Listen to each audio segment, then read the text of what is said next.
मागील काही वर्षमध्ये संपूर्ण यवतमाळ शहराची खूप दुरवस्था झाली आहे। रस्त्यांचे प्रश्न असो, नाल्यांचे प्रश्न असो, कोणतेच प्रश्न मार्गी लावण्यात आलेले नाही आहेत।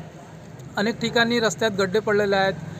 अनेक प्रभागात नाल्यांची कनेक्टिव्हिटी नाही आहे, त्यामुळे परिसरातील सांडपाणी जमा असतो आणि यामुळे अनेक बिमारी आपले पाय पसरत आहेत। स्वच्छताच्या अभियानाच्या नावावर करोडो रुपयांचा घोटाळा झालेला असं आम्हाला दिसतो।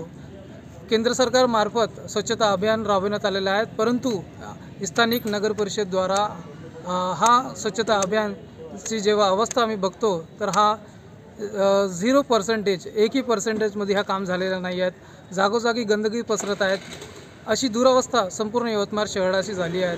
त्या संदर्भात आज जिल्हाधिकारी साहेबांना आम्ही निवेदन दिले आहे की तातडीने आमची या निवेदनाला दखल घेऊन साफसफाईचं कार्य राबवण्यात यावे।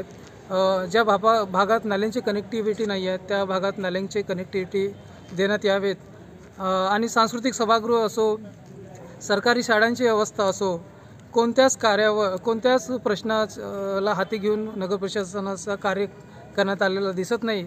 त्यामुळे आज या निवेदनाच्या मार्फत आम्ही जिल्हाधिकाऱ्याला विनंती केली आहे की तातडीने ही समस्या सोडवण्यात यावे, अन्यथा आम आदमी पार्टीला कायदेपूर्वक आंदोलनाचा मार्ग हाती घ्यावे लागेल, असं भाग पडू देऊ नका अशी विनंती।